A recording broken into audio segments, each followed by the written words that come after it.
Esperar o povo entrar. Bom sábado, Abraão. Hoje você foi o primeiro, hein? Bom sábado, Bruna. Bom sábado, acho que é Lúcia Filho. Pastor Jeconias já está na área. Nosso convidado de hoje, tia Deise. Bom sábado.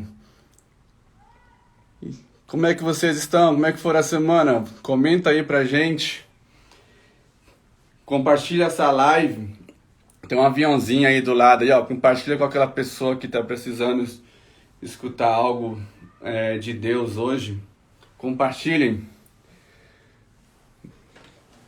Comentem aí como é que vocês estão se sentindo, como é que foi a semana de vocês, foi semana boa, ruim. A minha, eu confesso que foi, pra mim, eu coloco como nome de excepcional. Né? Foi uma semana boa. Poderia ter tudo para ser uma semana triste pra mim, né? Porque dia 22, né, que foi anteontem, a Ive iria completar 4 meses de vida. Mas hoje ela não tá aqui, hein, né, entre nós. Mas eu sei que eu vou reencontrá-la um dia, quando Cristo voltar, que vai ressuscitá-la e entregar ela para mim, para dar e para vivermos a vida eterna. Mas eu vou convidar aqui já o meu amigo de hoje. Vou chamar ele aqui.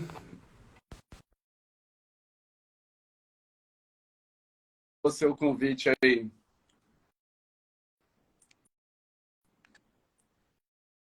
Vamos ver se vai dar certo.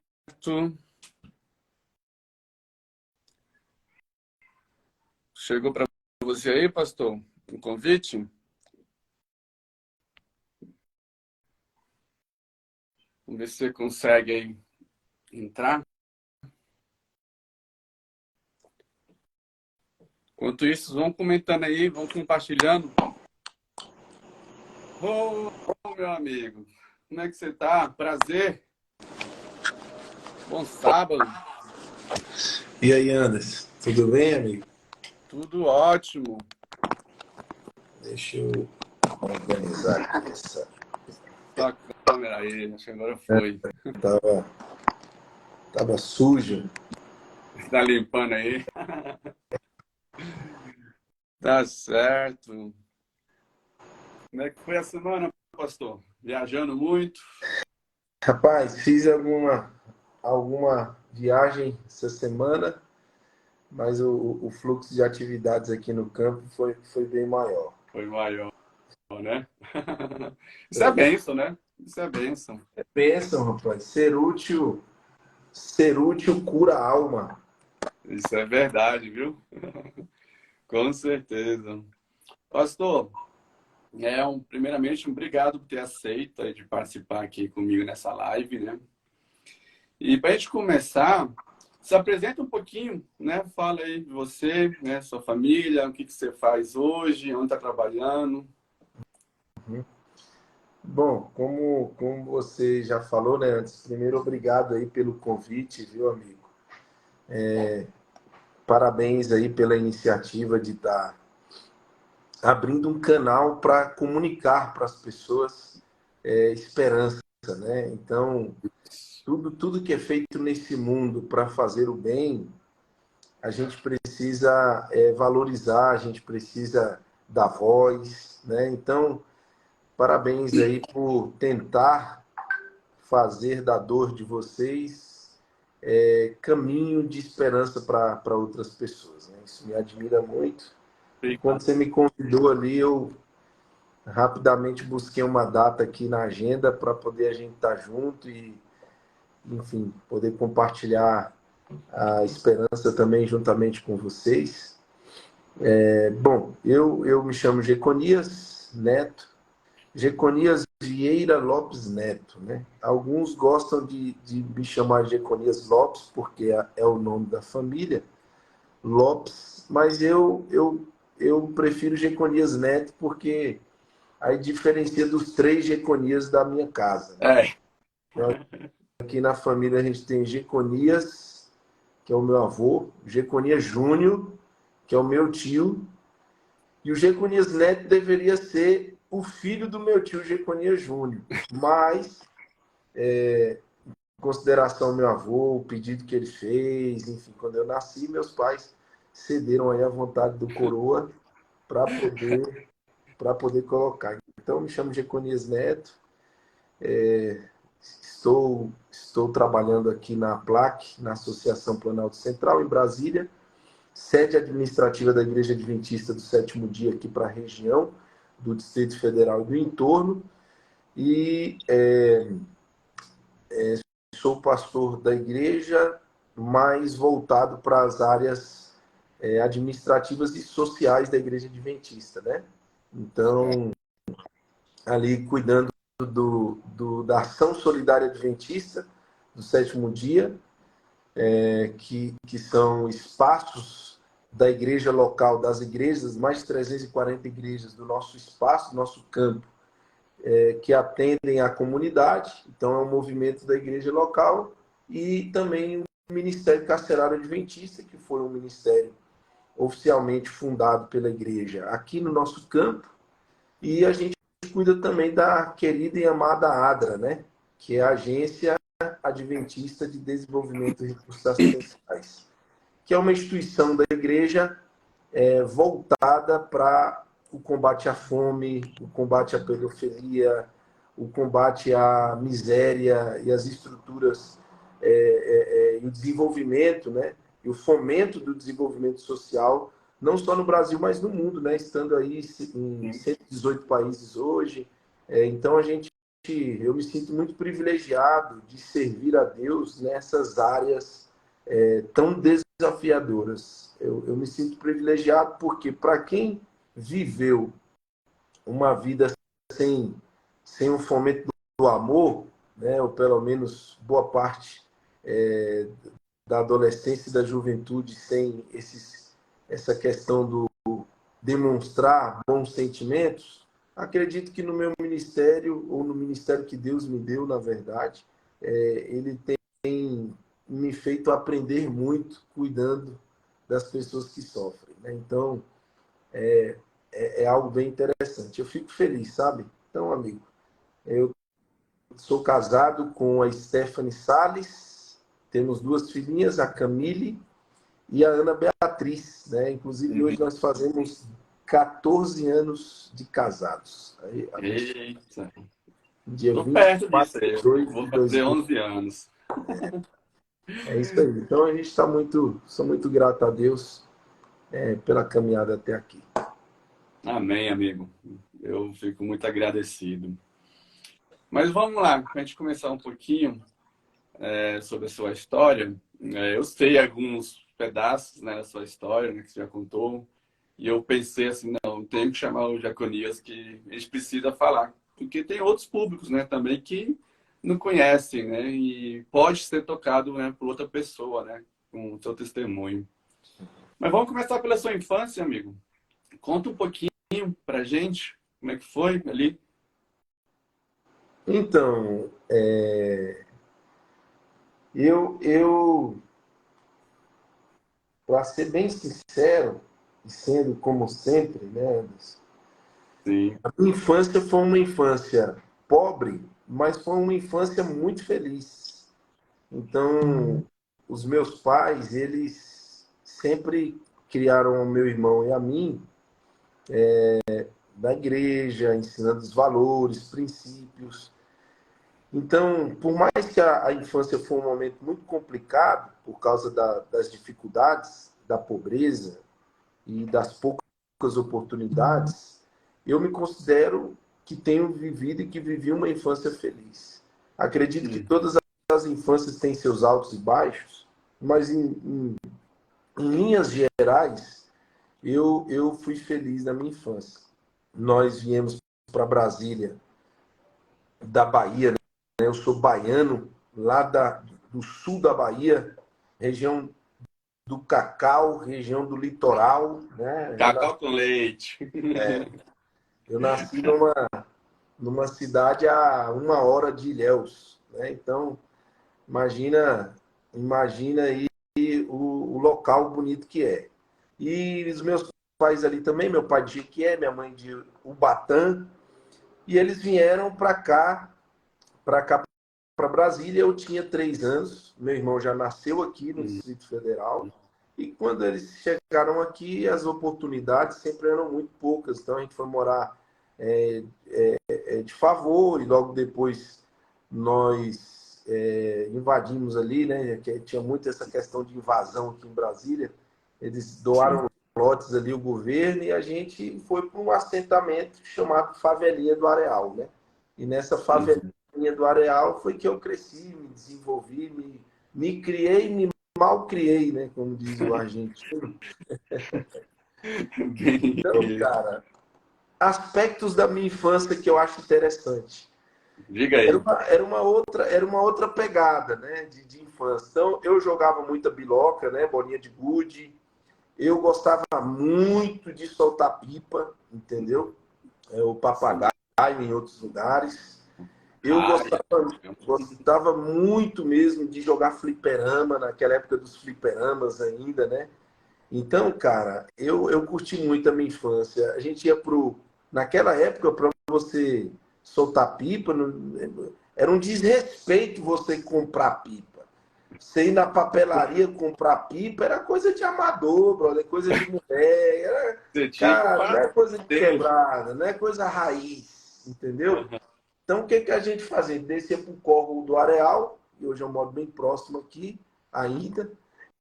Assim, a gente ia pegar taleta, pegava a taleta, fazia pipa, cortava, envergava, fazia o suruzinho, fazia os peãozão. Então, eu curtia muito isso, né? Eu sempre fui muito simples, cara. Desde criança, assim, para mim, a alegria estava nas pequenas coisas mesmo, entendeu? Na correria e tal, enfim. É, então, eu fui muito feliz na minha infância, né? Minha mãe era adventista, sétimo dia, meu pai também. Claro que sempre com algumas ressalvas, algumas dificuldades assim por parte do meu pai, mas nada do que uma família cristã não passe de diferente, né? Então, o que complicou na minha infância foi que ao crescer, né, ao crescer dentro de uma comunidade problemática, é impossível é impossível você conviver numa comunidade problemática de crimes e drogas e você, em algum aspecto, não ser influenciado por isso. Como Tem dizem, né? gente, O ambiente faz você, né? exatamente, o ambiente, cara, ele te molda também, ele te influencia. Apesar da grande maioria viverem no mundo, numa comunidade com drogas e com criminalidade não se envolverem, mas isso não quer dizer que isso os afete em algum momento. E uns Uhum. mais, outros menos. No meu caso, foi muito. Né? Então, viver em meio à quebrada e a problemática do crime, drogas, morte, o poder visto de outra maneira, enfim, o que é ter poder na favela, né? Então, tudo isso é muito diferente. Existe um submundo, uma outra maneira de viver, outra maneira de entender, outra maneira de agir, outra maneira de ver o que é moral, uma outra maneira de ver o que é ética, uma outra maneira de ver o que é importante na caminhada ou não. Então, tudo isso faz parte de um arcabouço muito grande que não só eu vivi, mas muitos e milhares, centenas de moleques, de meninos e meninas viveram, passaram e passam. Né? Então, influenciou, mas não determinou. Né? Viver Sim, em diferente. comunidade me influenciou, mas não me determinou, não me predestinou a me tornar o que eu me tornei durante uma boa parte da minha vida. Entendi. Conta então pra gente um pouquinho como é que foi esse período, né? De, vamos dizer, do mau caminho, né? Vamos dizer assim. Conta um pouquinho como é que foi, qual foi assim, o sentimento quando você entrou, como você continuou e qual foi o sentimento quando você começou a sair também disso. Bom, tem até um rap que diz o seguinte, né? Que as histórias se parecem, mas elas nunca são iguais, né? Sim. E, e a minha história, ela é muito parecida com a de muitos. Então, o que eu vou falar aqui não é nada exclusivo, sabe? Eu sou um pouco assim, meio, um pouco não, eu sou bastante crítico quando eu vejo algumas pessoas tomando para si, né, o meu lugar de fala, e é aquela coisa hoje hoje você emitir opinião para a vida das pessoas. Então, o que eu vou contar aqui é muito pessoal, mas é muito parecido com a história de muita gente, entende? Sim. Então, quando eu me lembro, quando eu estava na escola, eu parei de estudar da quinta para a sexta série, e eu parei de estudar na escola porque um dia o crime já fazia parte do dia a dia, né? Da porta de casa. Você sair na porta de casa, você vê droga, você vê problema, você caminhar para pegar o ônibus para ir para a escola, você vê cadáver, você desacerto. Domingo era um domingo, pra você ter ideia, domingo para mim até hoje é um dia que cheira a morte. Porque eu me lembro que quase todo domingo, na minha adolescência, infância e adolescência, era dia de morte, pô. Era o dia que tinha sempre um corpo estirado no areal, entende? Então, Mas, era o tempo todo isso. Isso era muito comum, né? Era uma comunidade que não tinha asfalto, era uma comunidade que não tinha água encanada, você tinha caixa d'água na porta de casa, o caminhão-pipa passava, colocava água ali com aquela água que você tomava banho, fazia comida, tal, etc. Então, era uma comunidade realmente vulnerável, né? Em que o crime ele era exacerbado, né, cara? Era latente. Então, isso influenciou muito. Mas eu posso dizer para você que o poder, o poder que o crime, a forma que o crime usa para aliciar as pessoas é extraordinário, sabe? Eu certo? desafio hoje algumas estruturas porque eu vi o seguinte, cara, em casa você não tem voz, porque você é um menino inexperiente, então nem todas as vezes você faz parte da família ali, do que a família vai fazer, o que a família vai ser, né? Na Entendi. escola você é um moleque levado, um moleque que causa problema o tempo todo, que toma advertência, que isso, etc. No mundo, na sociedade, tu não tem voz, porque tu não construiu nada, tu não é nada, tu não tem nada no teu bolso. Mas no crime, você é moleque doido, sujeito homem. Desde Então, cedo. é muito difícil você combater os alicerces da criminalidade com qualquer tipo de coisa. Então, o crime não tem estrutura de igreja, o crime não tem estrutura de Estado, o crime não tem estrutura de educação, o crime não tem estrutura das escolas. Imagina, aqui no DF, no Distrito Federal, se eu não me engano, são 9 bilhões que o Estado coloca por ano para a educação do Distrito Federal. O Bastante crime dinheiro. no Distrito Federal não tem 9 bilhões, mas ele convence os meninos e as meninas muito mais do que os equipamentos da política pública, como as escolas, por exemplo. Então, meu amigo, eu já posso dizer para você, né? Foi muito fácil aceitar entrar para o mundo do crime. Por quê? Porque o crime mexe com poder, ele te empodera, ele te dá um senso de pertencimento, ele te dá um lugar de para você pertencer, ele te dá uma sigla para você defender, ele te dá uma quebrada para você falar que é sua, aquela é minha quebrada, aquela é minha rua, aquela é minha bocada, aqueles ali são meus camaradas, aquela ali é minha vida, entende? Entendi. Então, tudo isso é muito poderoso, cara.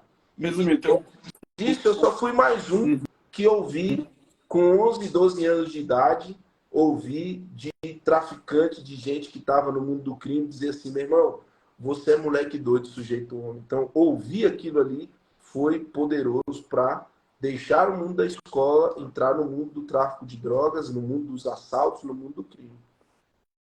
entendi. Então, tipo, a criminalidade te dá a sensação do poder. Então, praticamente, você consegue tudo o que você quer. Não necessariamente, o crime mente muito. O crime Entendi. mente muito, né? Porque o que ele promete, ele realmente não dá, né? Então, a proposta que o crime diz, ele diz o seguinte, ó, primeiro, vou até citar uma frase aqui. Diz assim, primeiro te darão um oitão, que é um revólver, e umas paradas para vender na esquina e viciar a molecada. Depois darão carro, casa com piscina e pá. Depois o diabo vem na porta te chamar. Isso é uma música chamada Brinquedo Assassino, da minha época. A nova geração nem escuta isso. Nem sabe o que é isso. Hoje é trap, é uma parada meio diferente. Eu sou um pouco mais da época dos passinhos, da época dos freestyle, da época dos lazer, das quadras, da época do tribo da periferia, da época aqui em Brasília, Atitude Feminina, Guindaste 121, Cirurgia Moral, Código Penal. Já eram os caras mais antigos, né? Os caras estão até mais coroa hoje, né? Seus 40 anos, seus 50 anos. Então, essa música é um pouco antiga, mas ela fala uma verdade. Ela fala uma verdade. Olha, ó, tem um brother aqui falando, ó. Eu até suspeito quem seja aqui, mas está no perfil aqui diferenciado. Da época. Mas então, das antigas é essa. Pesada ela. É verdade. Essa é som pesado, é som pesado. Então ele diz o seguinte: primeiro te darão oitão umas paradas para vender na esquina e viciar a molecada, depois darão carro, casa com piscina e pá. Depois o diabo vem na porta te chamar. Então, um dia eu fiz uma pergunta aqui dentro da Papuda para os caras que estavam presos. Eu falei assim, irmão, você já vendeu droga? Já viciou a molecada? Já teve revólver? Já fez o que fez? Fez. Mas alguém aqui tem carro, casa com piscina e pá? E aí aquele silêncio no pátio, né? E assim, raramente você tem alguém no crime que se dá bem. Então, o cara que está no crime, ele sonha em ter o que aquele cara, grande traficante, tem. Só que, cara, 99% de quem está no mundo do crime nunca vai ter aquilo lá. Então, quando você pergunta para mim assim, fala assim, ô Geconias, pastor, cara, então quer dizer que no crime você entrou porque você queria todas as coisas, você conseguia tudo? Não, conseguia nada, cara. Aquilo que conseguia acabava rápido. Aquilo que conseguia virava poeira, virava fumaça, virava mulherada, virava noitada, tudo aquilo ali. Aquilo que você consegue fica na mão do advogado depois. Tudo que você consegue, graças a Deus, é uma grande furada. Porque imagina se o crime compensasse. O crime não compensa e tem um monte de gente nele. Imagina se o crime compensasse. Né? Então, Anderson, o crime, para mim, eu tenho uma tese, bicho, que é o seguinte: o crime, para mim, ele é muito mais existencial do que material. Porque você fica no crime durante pouco tempo da tua vida, porque a estatística de vida é de 24 anos. Nossa, muito baixo. Muito baixo. Então, você não tem malandro velho, maloqueiro velho, você não tem bandido velho. Quem está velho hoje dentro da população carcerária são os crimes sexuais. É padrasto, é avô, é estupro, isso aí. 60% dos presos do Brasil hoje, segundo a DEPEN, estão entre 18 e 24 anos. Nossa. Entende? E a maioria que morre, a média é de 24 anos. Ou seja, morre gente bem mais cedo do que isso. Então, por que eu estou falando esses dados aqui? Para as pessoas poderem entender de fato como são as coisas. O crime, ninguém aposenta nele, ninguém vive muito nele. Então, o pouco tempo que você vive, você não consegue ter tudo aquilo que o crime te prometeu. Então, se você não consegue ter tudo aquilo que o crime te prometeu, compensa. O crime é material. O cara dizer que está no crime porque ninguém dá um emprego para ele. O cara dizer que está no crime porque ele quer pagar água, luz, internet da casa dele, ajudar. Será que justifica o cara vender droga, tirar a vida de alguém, roubar, etc., para poder fazer isso? Não, ponto. No entanto, toda vez que o cara pega esse dinheiro, coloca no bolso, toda vez que o crime alimenta essas atividades, o cara que está no crime nunca pensa, espera aí, agora é a hora de eu fortalecer minha família, vou pagar isso, vou pagar aquilo, vou pagar aquilo outro. Por quê? Tudo aquilo vira, meu amigo, uma prática de vida para alimentar o ego das pessoas. Então, o crime é muito mais existencial do que material. Eu vou dar uma dica para isso. É só você olhar as comunidades e as periferias. Nas comunidades e nas periferias, 95% das pessoas são trabalhadoras e honestas. Mas só 5% se envolve no mundo do crime. Ou seja, se não ter educação de qualidade, não ter saúde, esporte e lazer fosse causa principal, não confunda, é causa. A falta disso causa criminalidade e violência. Mas se esta fosse a causa principal para fomentar ou para levar pessoas para o mundo do crime, então a grande maioria da periferia das comunidades eram criminosas. Mas não é assim. Então o crime é muito mais existencial. É por isso que quando o crime alicia crianças, adolescentes e jovens, ele usa o quê? O senso de pertencimento. É isso que o crime usa. Porque ele não pode usar a questão material. A questão material do crime, igual frases assim, né? Não, eu só estou no crime porque eu tenho que fortalecer minha casa. Eu só estou no crime porque senão eu não vou comer. Eu só estou no crime porque senão minha mãe não vai ter aquilo que... Nunca paga uma conta dentro de casa. O cara que está no crime, meu irmão. Entendeu? Não paga. O cara não para viver. Sabe por quê? Porque o crime não permite, cara. A cabeça do cara, ele nunca desfruta daquilo que ele ganha. Ele nunca pega o dinheiro dele e fala assim, mãe, bora ali na praia. Peraí, mãe, bora ali na Europa. Mãe, bora ali e tal. Vamos ali comer um negócio na rua, porque não pode sentar lá com medo de dar as costas para a rua e alguém chegar atirando nele. Então, o crime não permite você viver aquilo que ele um dia prometeu. Então, amigo, se você me pergunta assim, cara, você entrou para o crime porque o crime ele te garante coisas, ele te dá coisas? Não. A grande maioria entraram para o mundo do crime para fazer parte de algo que eles não faziam. É existencial, tá aqui, ó. A grande maioria entrou no lugar para eu quero fazer parte disso. Já que na minha casa não me dão espaço, na escola não me dão espaço, e na igreja, agora eu vou fazer a minha culpa aqui, vamos fazer a minha culpa. Na igreja, menino não tem voz, não tem espaço, entendeu? Os últimos, o dinheiro da igreja não é para botar na sala de criança, não é para fazer evento para criança, adolescente, o mundão tá aqui abraçando, tá falando, vem, porque aqui tu é moleque doido, sujeito homem. Então, bicho, é uma grande utopia, entende? Esse assunto aí que as pessoas vivem falando aí, sabe? Então, o crime, ele alicia muito mais do que escola, igreja, né? E outras instituições, né? Por quê? Porque ele trabalha o senso de pertencimento. O que é senso de pertencimento? Bicho, vem pra cá. Tu é feio, mas tu é meu. Vem pra cá.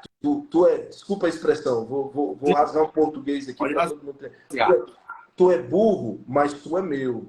Vem pra cá. Tua família é desestruturada, mas você tem família aqui. Você é meu.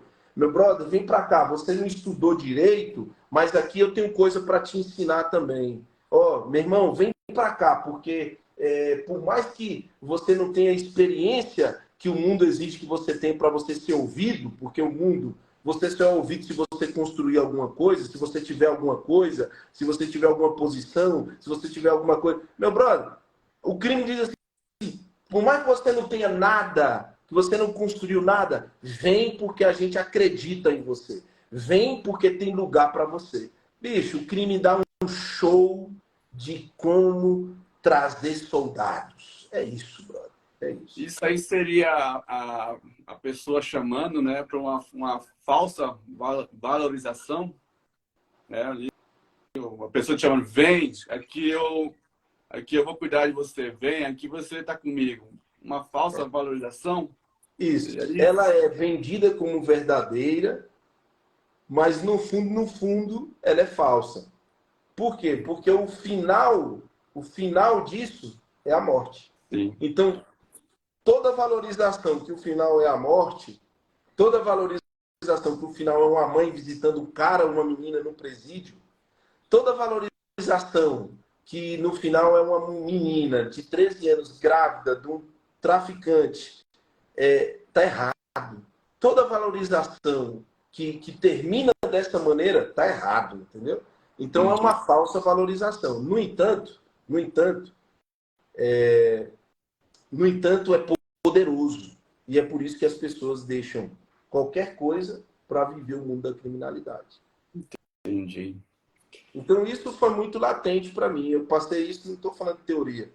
Eu estou falando do que eu senti. Porque quando eu vi, você é moleque doido, sujeito um homem, e o cara me deu uma pistola 380, 16 tiros, Isso. automática, semiautomática na mão, essa sensação de que agora eu faço parte de algo, tomou minha vida durante muito tempo, cara. 12, 13, 14, 15, 16, 17 anos. Eu vivi foi muito tempo numa caminhada que pessoas que vivem pouco tempo perdem a sua vida, né? Deus colocou a mão, né? Entendi. Ó, tem uns comentários aí interessantes aí. Tá tendo mesmo. Mas para a gente continuar aqui, você chegou a ir para a prisão? Naquela época e hoje, você tem duas maneiras de prender, ou na verdade, quem está no crime pode ter dois tipos de experiência, né? Se você é menor de idade, você vai ser apreendido, você vai preso e vai ficar internado em uma FEBEM, para alguns que conhecem. Aqui em Brasília era o antigo CAGE, o famoso Carandiruzinho, ou você vai para um presídio maior de idade. E aí as sentenças as sentenças, as maneiras de punir, elas são diferentes. Eu sempre fui preso quando eu era menor de idade. Então, eu tive dos meus 12 aos meus 17 anos, até 18 anos ali, eu tive, eu tive 26 passagens pela Delegacia de Polícia Civil. Nessas, Bastante. nessas 26 passagens, eu tive 12 condenações como menor infrator. E dentro dessas condenações, eu fiquei um ano no CAGE, preso. Depois eu fiquei um ano no semiaberto, saindo só os finais de semana. E aí eu fiquei o resto dos meus dias, até os 21 anos de idade, de condicional, que é a liberdade assistida, que você vai assinar todo mês e presta conta da tua vida para o tribunal, para o juizado. Uhum. Você tem que ter limite de locais, hora de estar na rua, tal, etc. Então, dos meus 17 aos meus 18, eu fiquei preso dentro desses dois regimes. E dos meus 19, 20 e 21, eu passei 3 anos de liberdade assistida.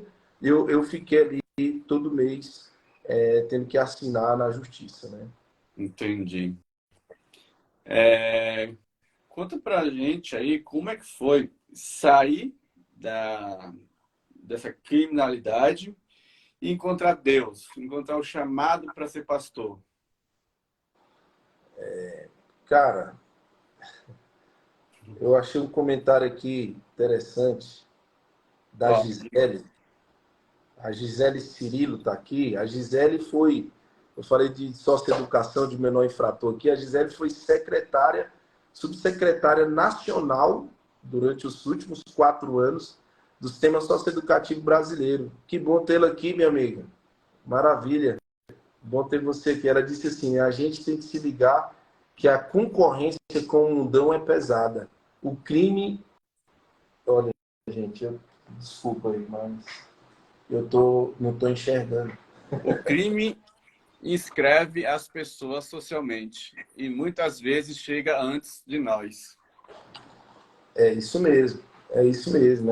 O que a Gisele falou é uma grande realidade, né? E nós estamos ouvindo aí uma das gestoras mais capacitadas que eu já encontrei nesse Brasil, viajando esse Brasil falando de socioeducação, que está aqui na live aqui do Anderson aqui, né? Que legal. Já aproveita e segue o Anderson aí, hein? Segue aí, pessoal. Toda sexta-feira tem uma história. Toda sexta-feira tem uma história. Então, brother, deixa eu voltar aqui.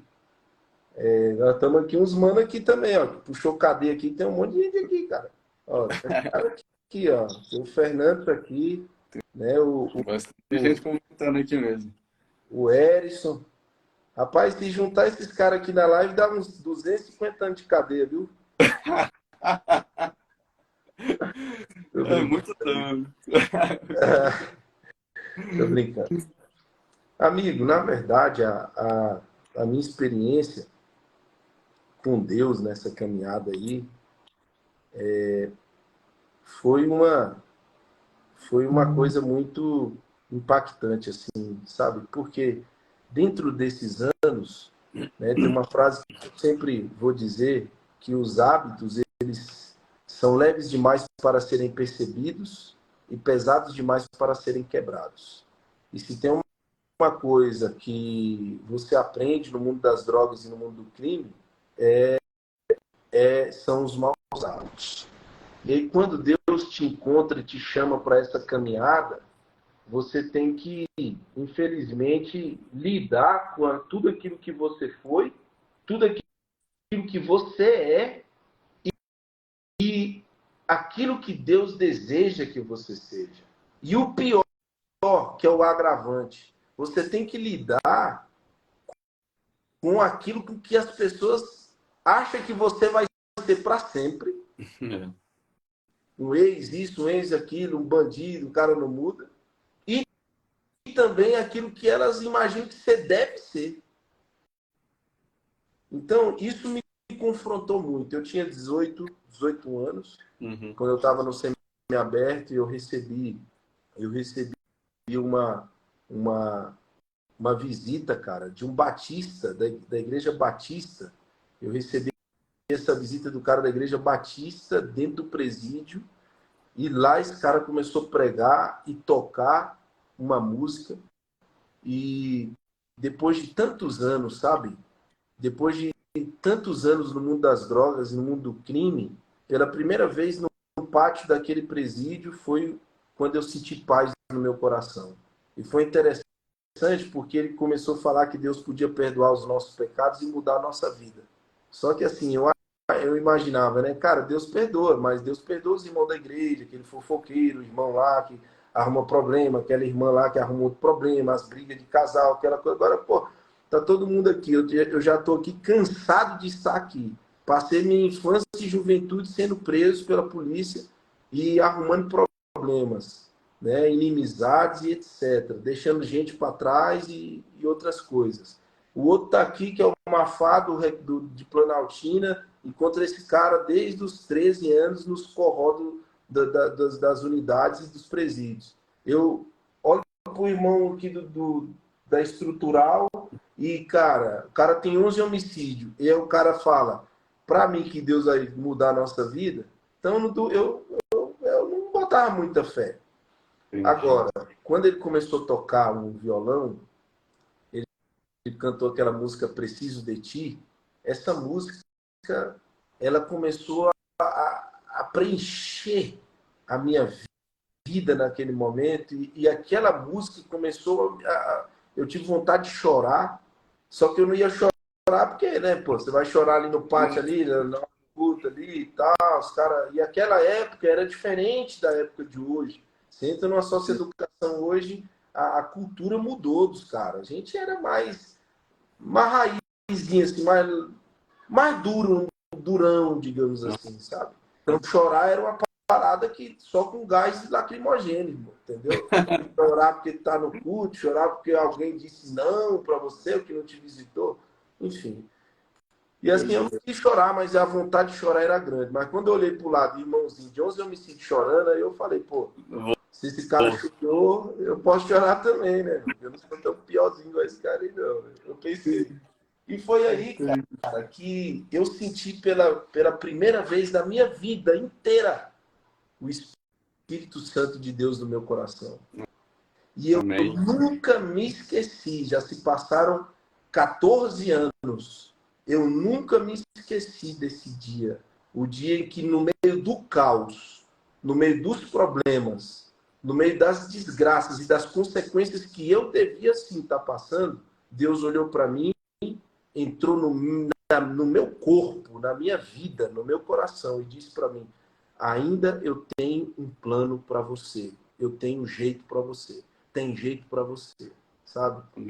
Então eu nunca me esqueci. A partir dali, Anderson, a minha caminhada começou a ter um olhar diferente. Não mudei, mas a partir dali, o meu coração, os meus olhos começaram a ver possibilidade de não desistir, né? De continuar, de lutar, sabe? Entendi. Então foi esse momento que você sentiu assim, realmente a presença de Deus em você, né? Foi esse momento mesmo. Nossa, maravilhoso isso aí. É, depois disso, você partiu, saiu, né, da prisão, foi fazer teologia, foi esse chamado mesmo que você sentiu ou foi outras coisas antes? Não, não. Essas coisas as pessoas não sabem, mas hoje eu vou revelar aqui. Vou revelar aqui na sua live, cara. Quando eu estava em 2009. 2009. 2010, eu saio de condicional, assinando todo mês. E aí eu fui confrontado. Volta para o tráfico, volta para o crime, para o assalto, como é que vai fazer isso aqui? Né? E Deus, Uhum. eu já estava frequentando a igreja com a minha mãe, eu já estava namorando a minha esposa, eu já sentia no meu coração coisas diferentes, poxa, sentimentos bons, né? Então, eu estava lutando contra as drogas, eu ainda usava drogas ainda, fumava muito cigarro ainda e fumava maconha, né, cara? Não conseguia largar a maconha de jeito nenhum. Então, por mais que Deus tocou minha vida e meu coração e eu comecei a frequentar a igreja, eu ainda não via que eu deveria ser um cara careta, crentão, né? Igual todo mundo pensava que eu deveria. Todo mundo não, Uhum. minha mãe e a minha esposa.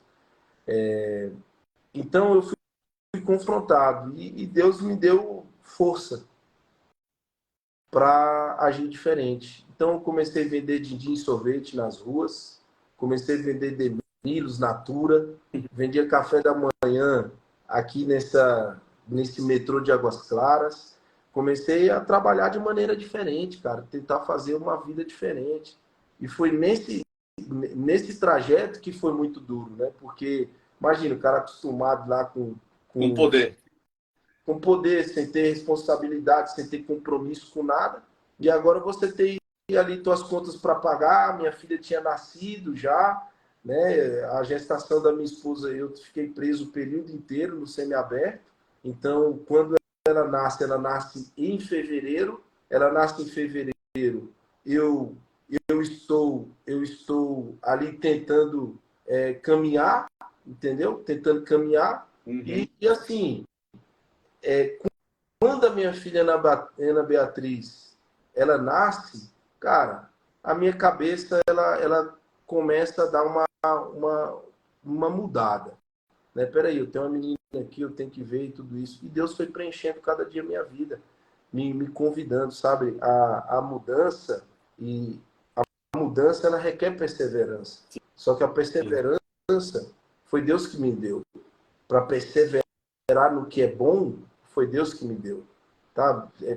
Perseverar na dor e no crime é uma coisa, agora perseverar naquilo que é bom, foi Deus que colocou no meu coração. Então eu continuei minha trajetória, fui vendi todas essas coisas, depois eu virei armador de ferragens, trabalhei ali com o irmão da igreja, o irmão Manel, que faleceu de Covid e tudo. Foi o cara que me ajudou, me deu um emprego ali mais certo, e as coisas foram avançando, sabe, na minha trajetória.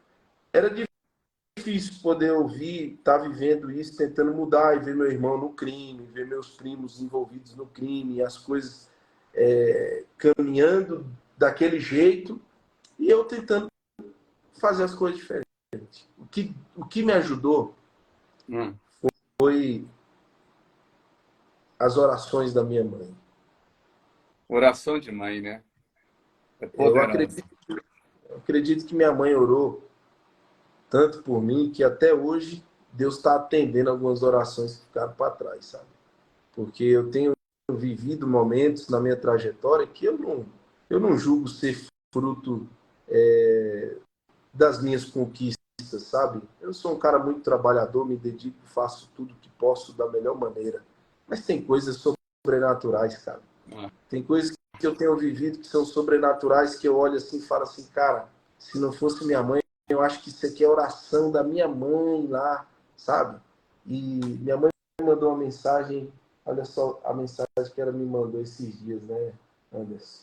hum, Mandou a seguinte mensagem: eu estava vindo, viajando, voltando, e ela me mandou esse texto aqui. Mandou uma música, e abaixo da música ela mandou assim: ouvindo essa música, me lembrei de ouvir de algumas pessoas essa frase sobre você. Esse já era, não vai conseguir. Glória a Deus. Meu coração é grato todos os dias. E quanto ao futuro, esqueçamos como ele nos conduziu no passado. Então, essa guerreira aqui, né, a minha mãe, eu devo muito à insistência dela e às orações dela, sabe? E Deus colocou a minha esposa na caminhada e começou a colocar pessoas. O pastor Francisco foi um cara que me rebatizou, me colocou ali para viver. E 2 anos ali na igreja, eu sem batizar, ainda sem querer fazer um compromisso sério com Deus, ainda fumando, usando droga, tentando viver aquela questão. Enfim, cara, Deus não desistiu de mim. A minha conversão não foi nada mágica, não é que eu não acredito, né, nas pessoas que falam, não, Deus me visitou e tal. Ok. Foi duro e ela ainda acontece nos dias de hoje. Né? A gente tem... É constante, né? As provações, né? Porque Satanás fica ali sempre buscando alguma coisa, né? Para você cair de novo, né? Porque você já passou naquele lugar ali. Então as tentações acho que ficam muito fortes para você. Então realmente não é fácil mesmo, né? Uhum. Para a gente já encaminhando aqui para o final, como é que foi para você ali, então, entrar aqui na associação e trabalhar, né, na Caara, no Ministério Carcerário? O que você sentiu? Era isso mesmo que você queria? Cara, então, quando eu termino ali daquela fase minha de... Eu me rebatizo em 2011, né? E ali eu entro para o mundo da página impressa, né? Da colportagem. E eu vendi os livros para poder ter uma possibilidade de estudar, fazer uma faculdade, etc. E foi aí que a coisa começou a se ampliar. Né? O pastor entrou na minha casa, falou que eu tinha que ser pastor. Ele falou que Deus tinha um chamado para minha vida, eu não sentia isso. Ao contrário, né? Eu falei, pastor, você é doido, né? Tá lá na minha casa. Eu falei para ele, ainda todo jeitoso, ainda bruto para falar, né? Eu falei, pastor, você ficou doido, bicho? Eu não tenho nada a ver contigo, ainda tô de condicional, tem que todo mês assinar. Pô, cheio de tatuagem, não tenho nada a ver com teu perfil. Como é que Deus me chamou para ser pastor? Se Deus chamou e tá chamando, é para outra coisa, mas não é para isso não. Enfim, deixo o trabalho, deixo tudo, vou trabalhar na comportagem e no ano de 2012, cara, eu vou para a Argentina estudar teologia. E lá na Argentina, estudando teologia, Deus começa a moldar a minha vida, porque na Argentina eu não podia falar gírias, eu não podia, tipo, viver aquilo que eu sempre fui. Se eu tivesse estudado no Brasil, no NASP, eu não tinha me deixado de falar gíria nenhuma, não sei nem se eu seria pastor, enfim. Mas ir para a Argentina foi um plano de Deus. Chegando lá, Deus me reconfigurou. Eu não conseguia aprender, porque as drogas, imagina o cara usar drogas toda a sua infância, grande parte da sua infância, toda a sua adolescência, e você agora ter que estudar. Então, lá na Argentina, Deus mudou a minha história. Colocou o professor Laurentio Unesco na minha vida, na minha caminhada. Lá eu aprendi a aprender. É uma coisa que eu sempre digo hoje para as pessoas.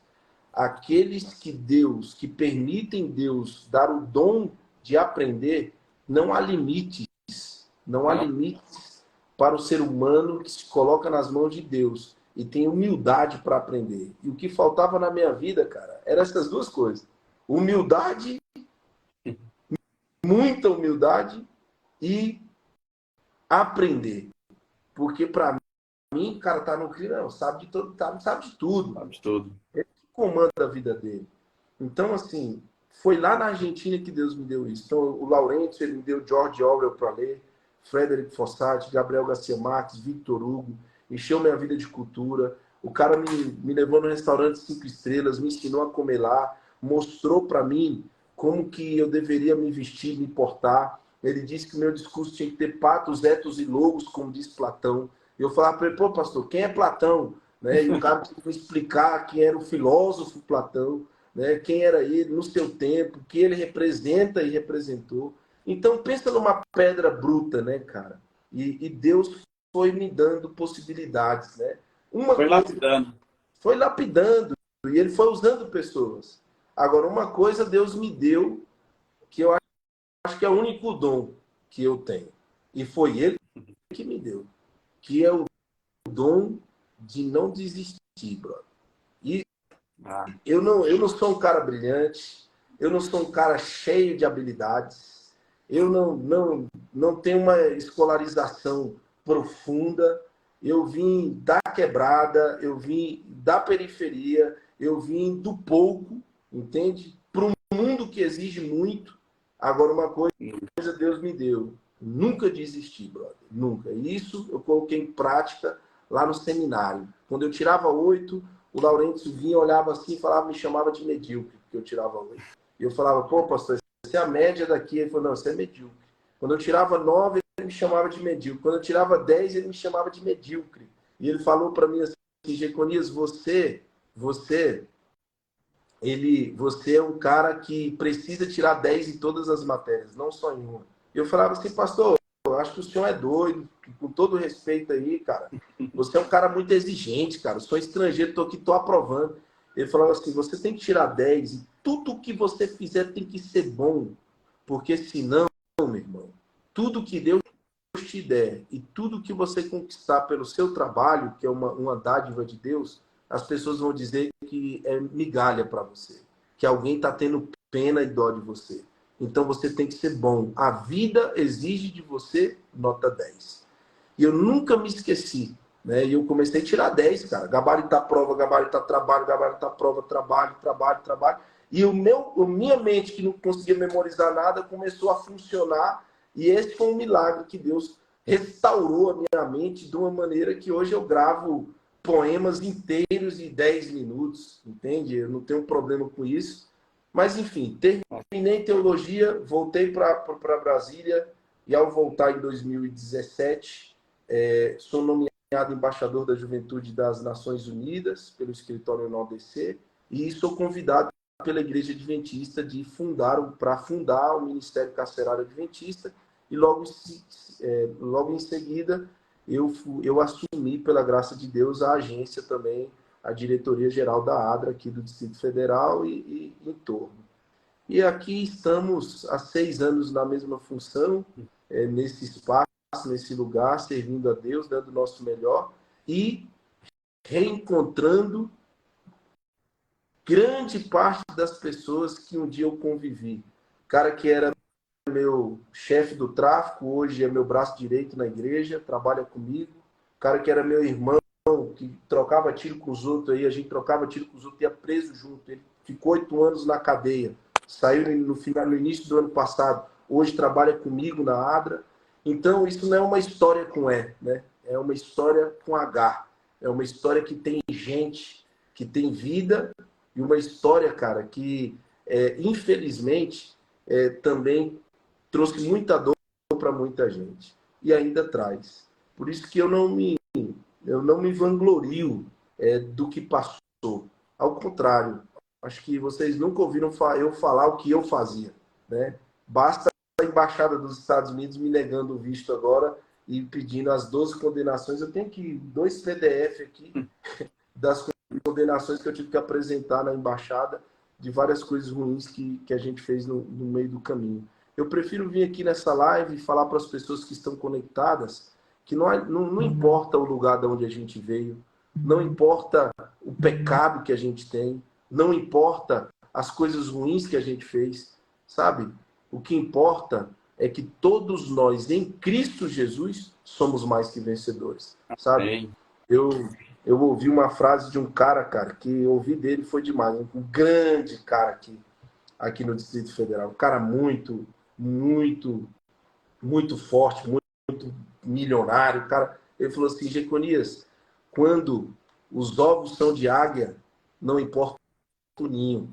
Então, assim, eu ouvi isso desse cara, eu entendi que com Cristo, ou em Cristo, não há nenhuma condenação para aqueles que estão em Cristo Jesus. E em Cristo Jesus, nós somos mais que vencedores, Ah, sabe? sim. Então, cara, é só a graça de Deus e tentar fazer o nosso melhor a cada dia até a gente morrer ou até Jesus voltar. Amém, amém.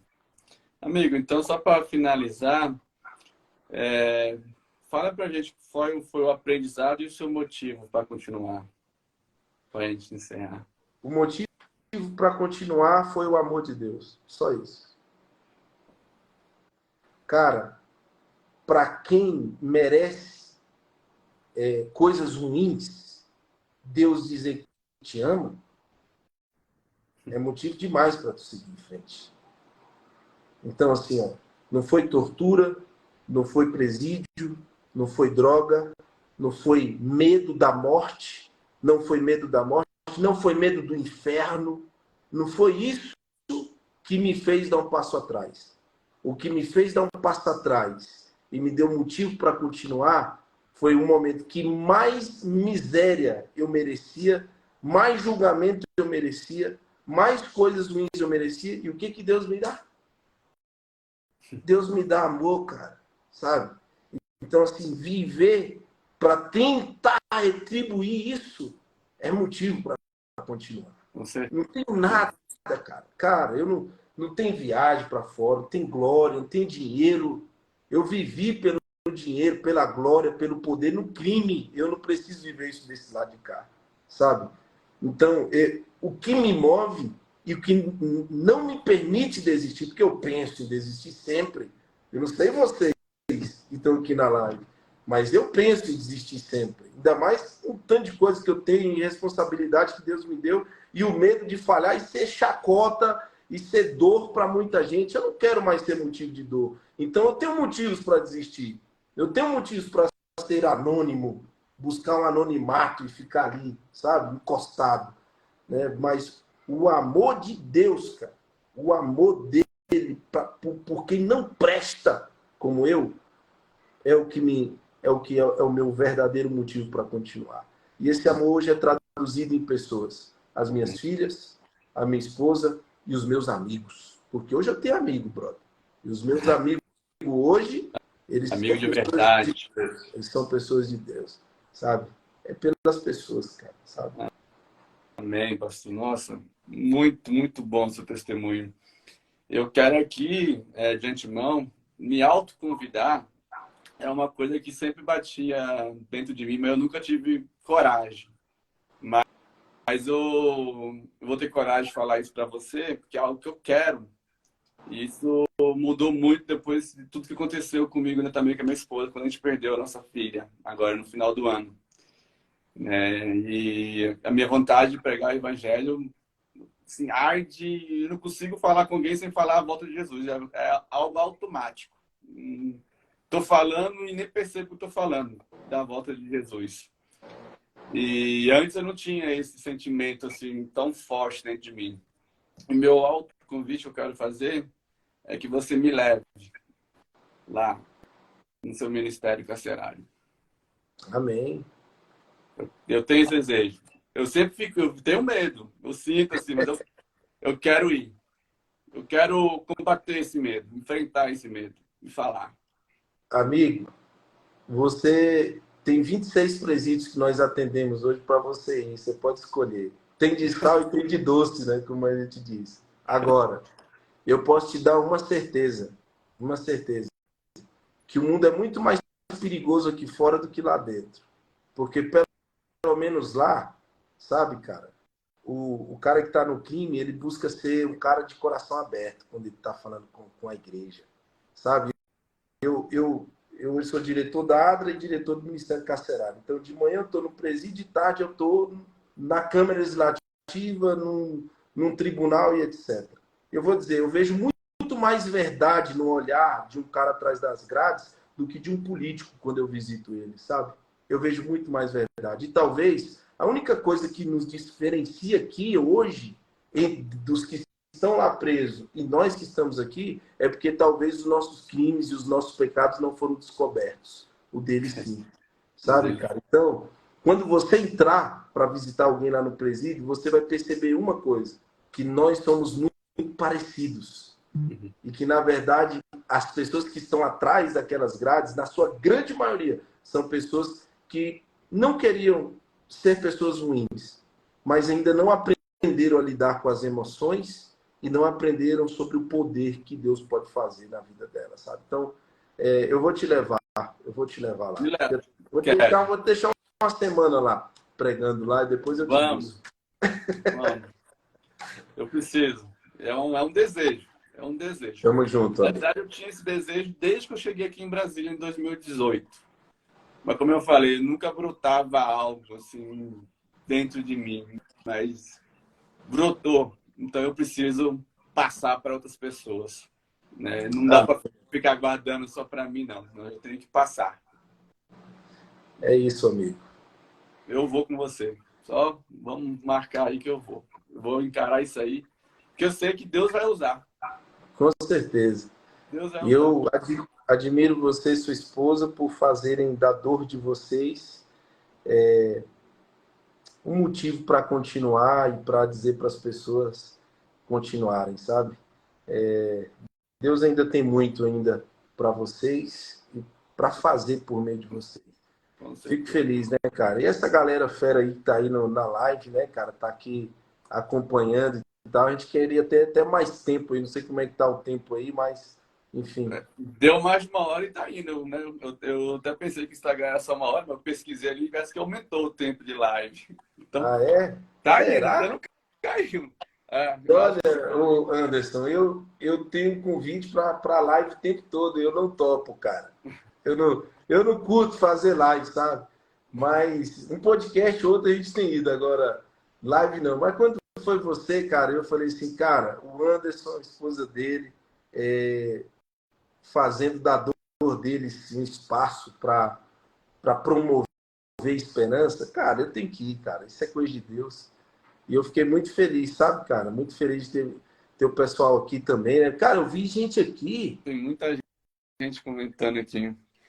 Tô pedindo para você falar sobre o momento em que sua esposa ajudou o Senhor num momento de abstinência. Acho que é o Isomar. E aí, meu brother? Lá de Santa Maria, o Isomar, pô. Pô, tem gente aqui pra caramba. Ainda tendo muito comentário aqui. Tá, cara. Ó, eu prefiro falar o seguinte. Eu prefiro falar o seguinte, cara.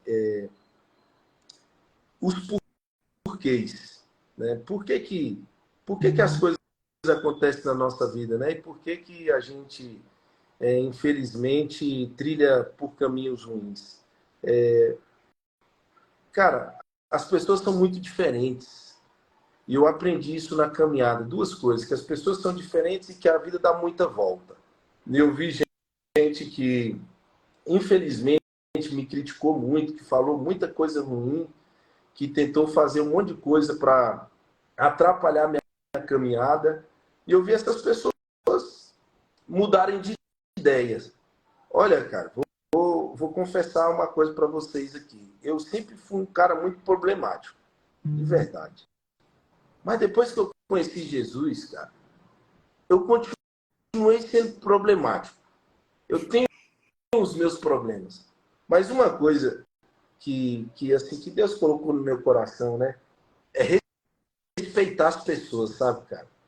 Cara, eu posso não concordar, mas eu Respeitar. respeito, cara, eu respeito muito o lugar das pessoas, o que elas estão vivendo, o que elas estão passando. Meu irmão, tem gente que passa uma barra todo dia, cara. A gente não imagina. E às vezes a gente olha lá de fora, porque hoje está um monte de especialista de ar-condicionado dando opinião na vida alheia, sabe?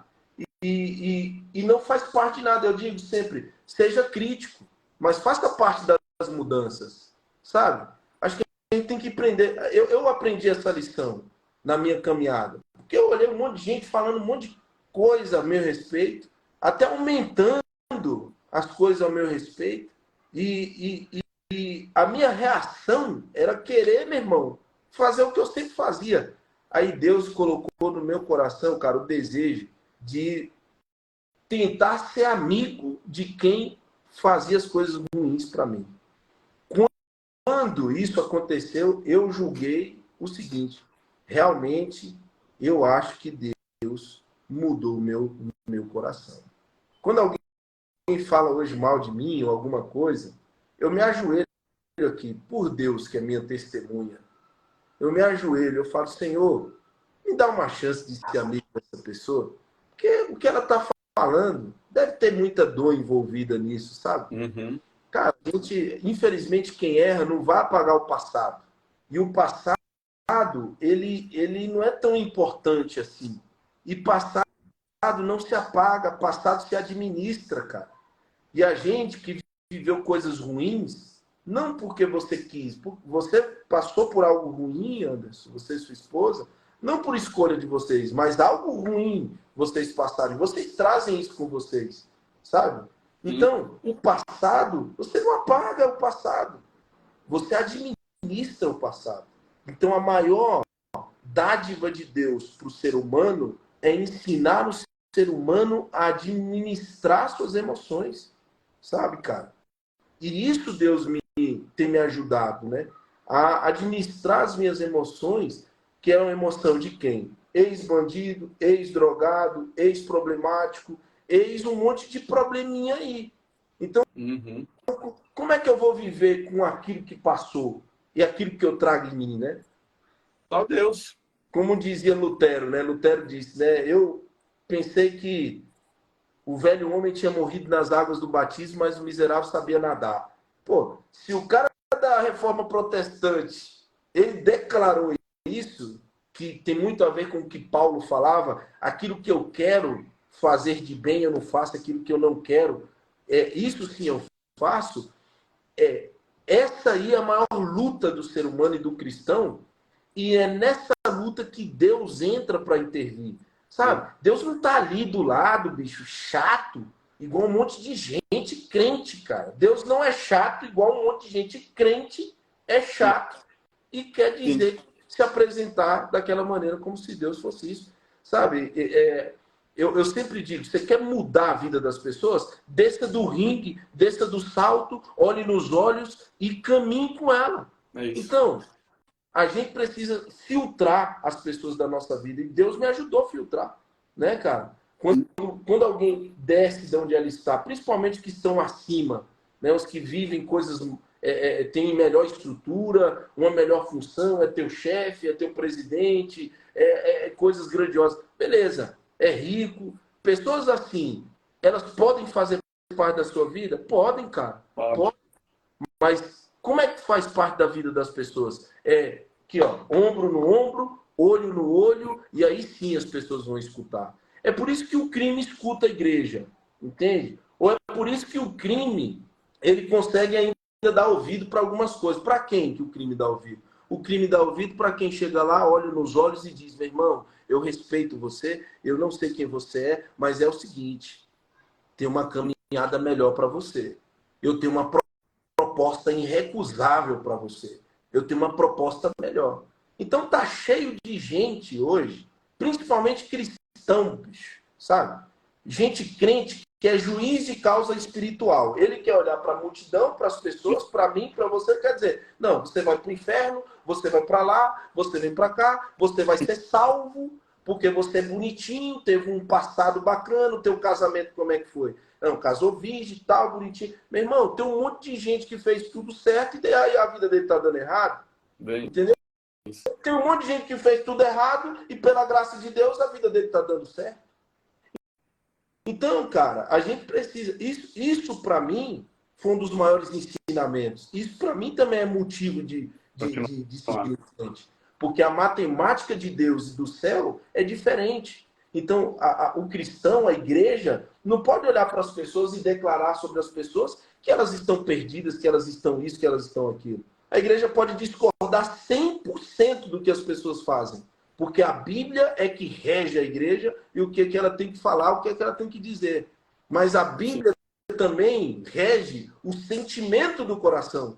O que as pessoas têm que sentir. E o que a Bíblia diz? Tenha o mesmo sentimento que teve Cristo Jesus. Que sendo Deus, não usurpou ser igual a Deus, mas ao contrário, a si mesmo se humilhou, assumindo a forma de quê? De servo. Cara, pelo amor de Deus, se o crente não entende isso, o que é que o mundo vai entender? O mundo Não não vai. vai entender, cara. Então, essa é o maior ensinamento que Deus pode dar para uma pessoa, para uma vida, para uma igreja. Sabe? Quando Deus nos ensina o quê? Nos colocar no lugar do outro. Eu vou sentir a dor do outro? Não. Não. Dói nele. Mas a ideia de ser um corpo, a igreja ser o corpo de Cristo, é porque, meu irmão, eu posso ser a cabeça, mas se eu machucar o pé, eu vou sentir. O problema é que tem gente que acha que é cabeça. E quando o pé dói, ele não se importa com a dor do pé. Então, meu irmão, você não faz parte do corpo. É isso. Se eu sou corpo e eu sou igreja, eu vivo dessa maneira. E como que eu aprendi isso? Eu aprendi isso com pessoas. Eu aprendi isso com o Laurence, eu aprendi isso com a minha mãe, eu aprendi isso, cara, com uma mulher lá no Sol Nascente, que eu visitei ela vendendo livros para ela para pagar minha faculdade. E eu cheguei, quando eu cheguei na porta da casa dela, tinha um monte de esgoto e as tábuas para passar em cima para poder entrar na casa dessa senhora. E quando eu entrei com a mochila, eu pensei no meu coração, eu não vou vender aqui, cara, porque é injusto. Como é que eu vou vender para uma moça dessa aqui, sendo que ela está precisando de ajuda? E, Sim. e quando eu fui pisando nas tábuas, assim, aquele cheiro de esgoto, eu fui pisando nas tábuas para entrar na casa dela, que eu entrei, tinha um sofá para 7 pessoas dentro da casa dela. Aí ela falou, eu quero ver aquele livro que o senhor apresentou ontem.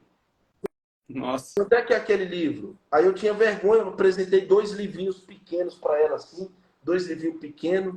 E aí, com medo, né, cara? Eu falei, pô, eu não posso ter um peso para essa senhora aqui. Como é que eu vou vender para essa senhora aqui se ela que precisa de dinheiro?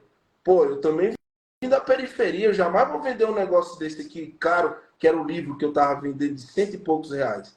Aí eu puxei 2 livrinhos pequenos, ela falou para mim assim, Jeconias, ô moço, eu quero os outros, aqueles grandes lá que você mostrou. Aí eu falei, não, ó, tem esse aqui. Ela falou, não, eu quero os outros. Eu falei, não, tá bom. E mostrei os outros grandes para ela. Ela falou, vou ficar com esses 2 livros grandes aqui. Dava 200 e poucos reais. Aí eu falei assim para ela. Ela falou assim, ela falou, vou ficar com esses 2 aqui. Eu falei, não, vamos fazer o seguinte. Eu vou dar esses 2 livros para a senhora. Esses 2 livros grandes é um presente meu para a senhora.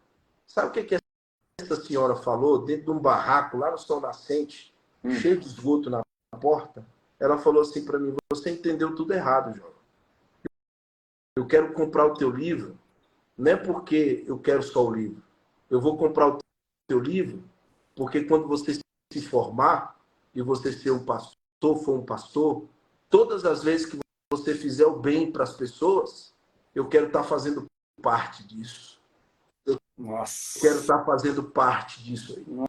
Nossa. Então, hoje, quando eu entro nos presídios, ou quando eu, pela graça de Deus, tenho 15 mil beneficiários da ADRA aqui no Distrito Federal, é a mão dessa senhora, cara. É a mão dela que está lá. Entende? Não é a mão de pessoas que acham que são melhores do que os outros. É a mão dela que está lá. Sabe? Eu sou muito grato a Deus por essas lições que Ele me humilhou para me ensinar a virar gente, cara. Porque eu nunca fui gente. Sabe? Então, Deus, ele me ensinou com essas pessoas pequenas para o mundo, mas para Deus são grandiosos, porque Deus era grande e se fez pequeno e ensinou para a gente que o melhor dessa vida é ser servo dos outros, cara, sabe? Então é isso, meu amigo, é isso. Eu só sou pastor por causa disso. Tira isso de mim, eu vou ser advogado, vou ser rico, entende? Vou ser administrar coisas para ganhar dinheiro e não é isso que eu quero da minha vida. Eu quero só dar um pouco do que Deus me deu por uma mulher dessa, sabe, cara?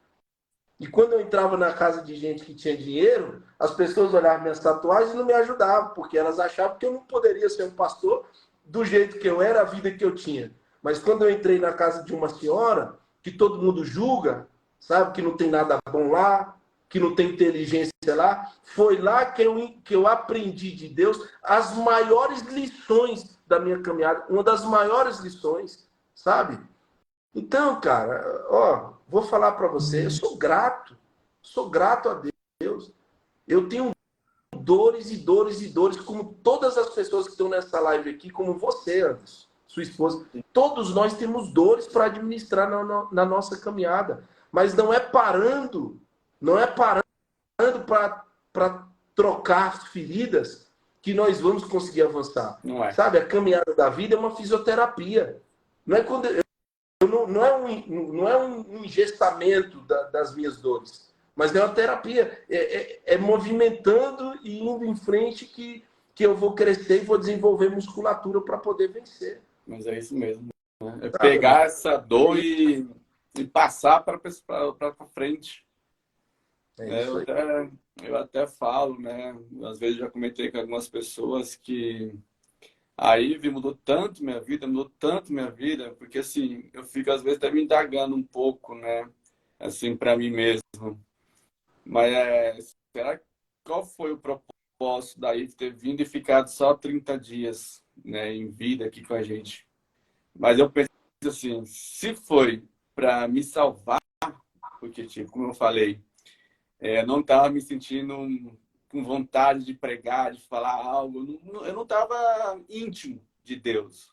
E se Deus, por mais que doa falar isso, né, a Ivy veio e descansou para me salvar, para salvar eu, minha esposa, eu agradeço muito, né? Até esses dias eu falei no Stories. Agradeço demais, porque uma coisa é certeza.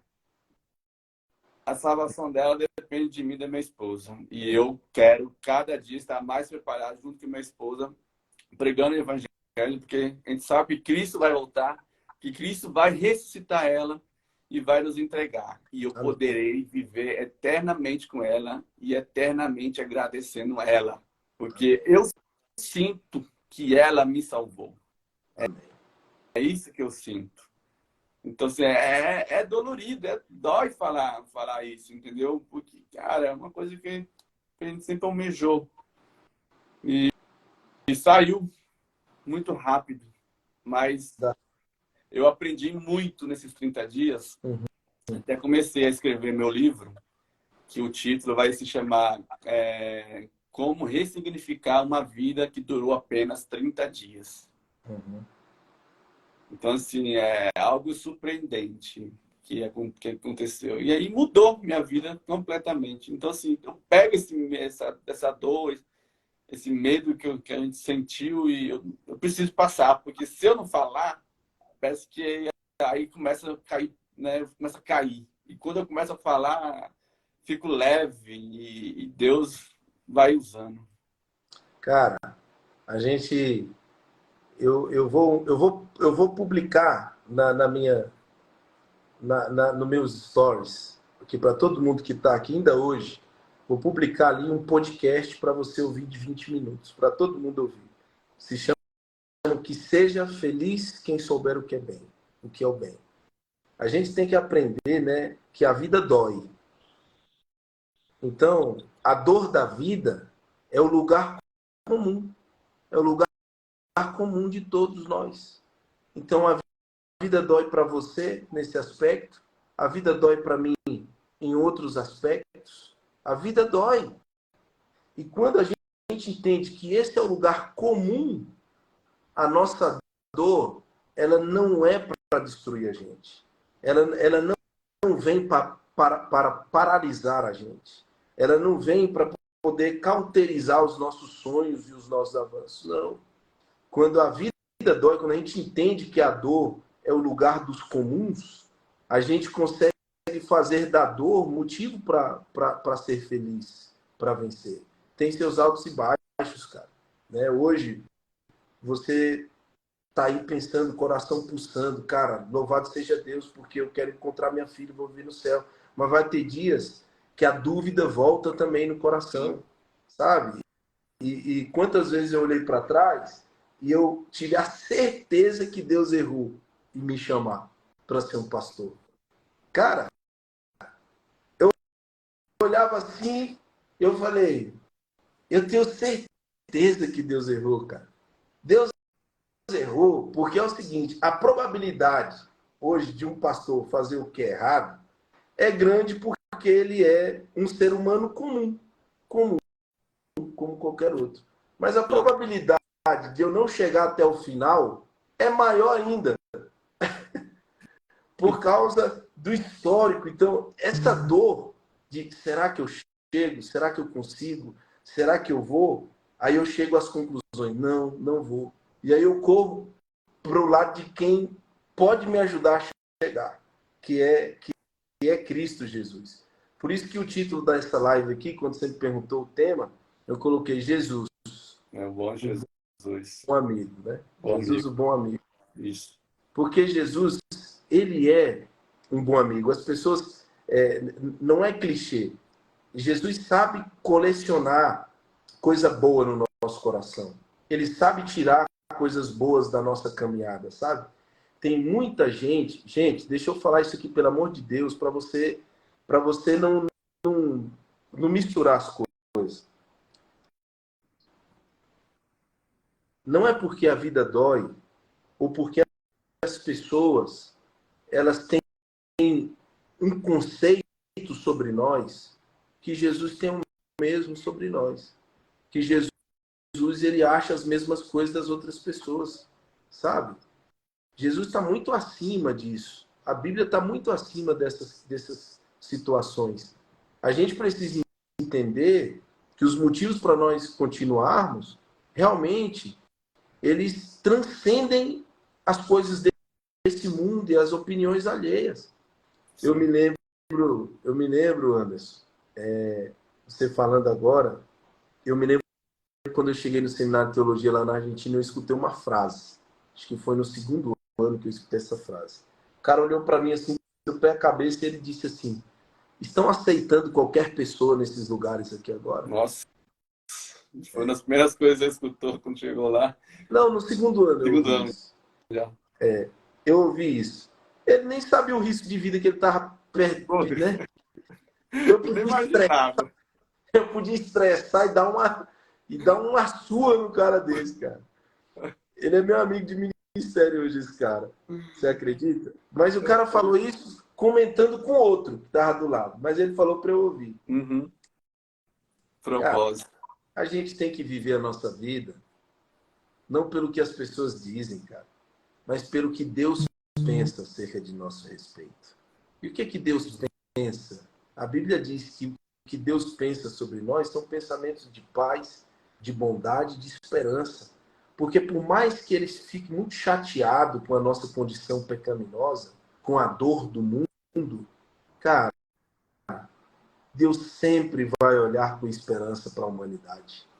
Ele sempre vai olhar, ele sempre vai olhar para a humanidade com um olhar de reconstrução, sabe? E eu acho o seguinte, eu vou confessar, eu acho que quando Deus ouvia essas pessoas falando de mim, que eu não ia conseguir, julgando, falando para minha mãe um monte de coisa, e falando de mim da caminhada, eu tenho certeza que Deus ria, cara.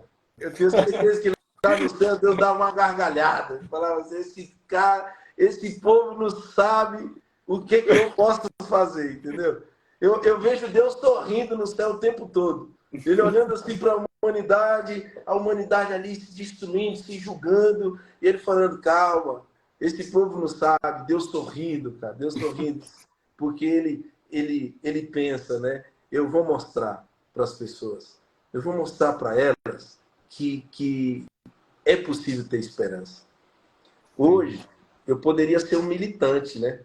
Um cara que as pessoas sempre me perguntam isso, né? Jeconias, você sofreu preconceito na igreja? Você sofreu preconceito ali, aqui? É óbvio, gente.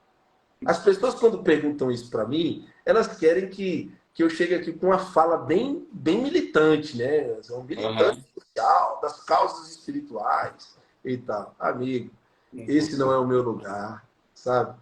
Esse não é o meu lugar.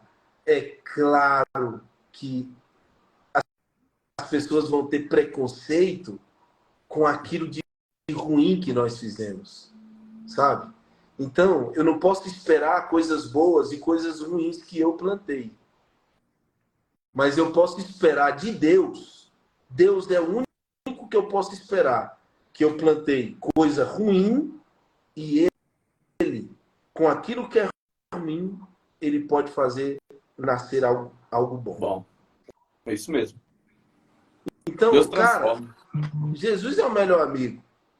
Então, por que eu vou ficar andando e caminhando sobre a ótica da humanidade, cara?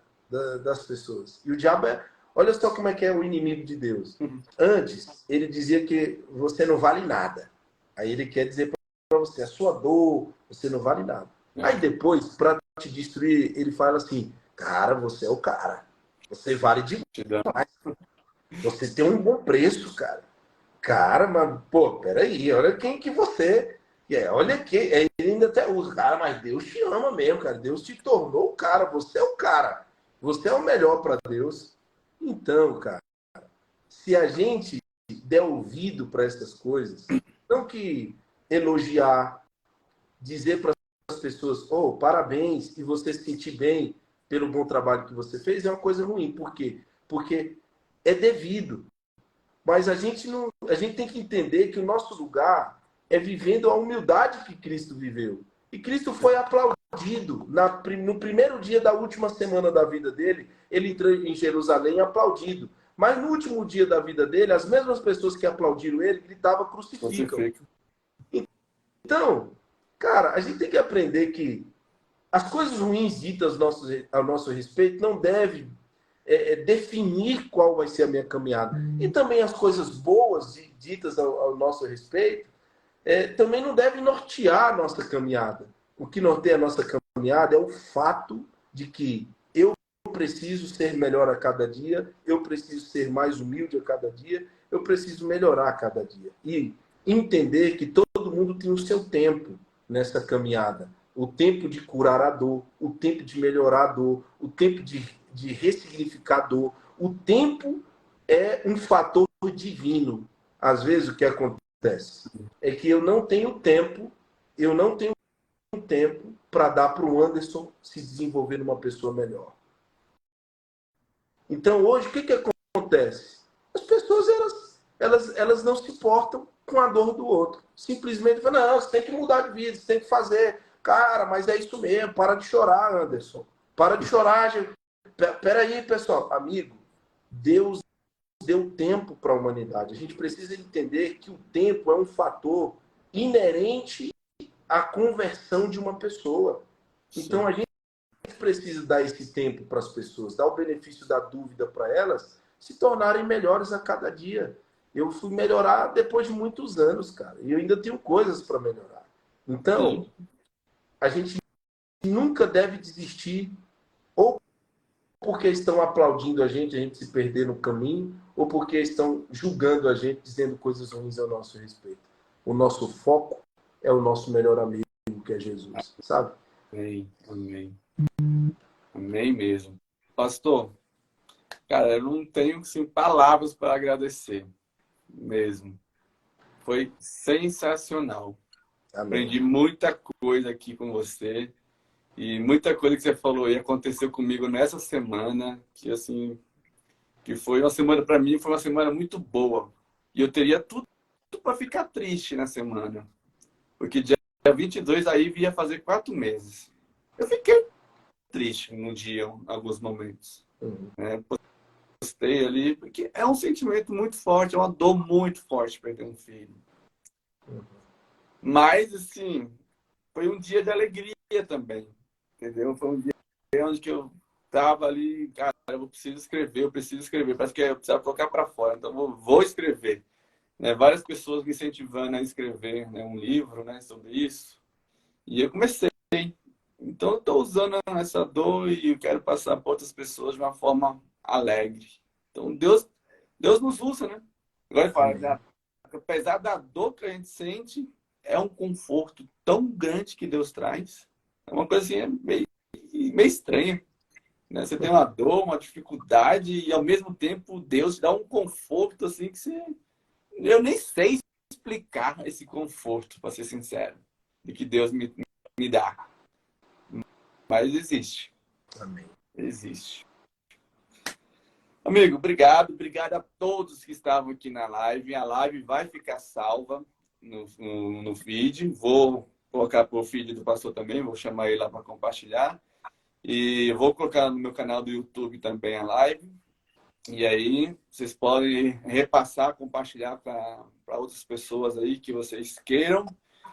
E sexta-feira que vem nós temos um encontro marcado aqui de novo, com mais um testemunho, se Deus permitir. Pastorzão, fenomenal. É isso aí, meu amigo. Eu que agradeço. Agradeço o convite. Fico feliz. Deixa eu só anotar aqui o negócio aqui. Anota aí, que tem muitos comentários. Feliz, fico feliz, amigo, por você abrir esse diálogo de esperança aqui, esse diálogo missionário. E agradecer a Deus por nos permitir, mesmo diante das nossas imperfeições, as nossas lutas e as nossas dores, sentir a paz, sentir a esperança de uma caminhada diferente. Parabéns, amigo. Deus te abençoe. Deus abençoe a todos aí que estão conectados na live. Aproveito para fazer um convite, né? Segue lá a página do ministério.carcerário.aplac para você conhecer mais sobre essa obra de levar esperança nos presídios. E também o Núcleo ADRA DF Goiás, que é a página da nossa agência humanitária aqui no Distrito Federal e no entorno do Goiás. Sim. E faça parte como voluntário, né? A gente tem muito projeto, muita coisa bacana. E Anderson, vamos marcar aí o dia para você ir lá, dar o seu testemunho lá no presídio. Estou aguardando. Tá, pastor, eu quero terminar essa live aqui um pouquinho diferente. Sim. Faz uma oração para a gente. Vamos orar. Pai amado, obrigado. Obrigado, Senhor, pelo teu amor por nós. Obrigado porque em meio à dor desse mundo, o Senhor nos oferece a salvação em Cristo. Abençoe a todos nós, abençoe o Anderson, a sua esposa, Senhor, e que possamos um dia ao Senhor Jesus voltar, ter a possibilidade de viver para sempre ao lado dos nossos queridos. Amém. Abençoe a cada pessoa que está aqui nessa live hoje. Que o Senhor possa encher a vida dela de esperança, de paz, de alegria, e que ela nunca desista, Senhor. E que sempre tenhamos motivos para continuar. Em nome de Jesus. Amém. Amém. Amigo, pastor, depois você põe lá no comentário lá da live as páginas para o povo seguir. Tá bom? pode deixar. Vou salvar lá, aí você coloca lá, que aí a galera pode pegar lá e começar a seguir. Tá Beleza. bom? Boa noite, bom sábado aí. Abração. Tchau, tchau, galera. Até mais.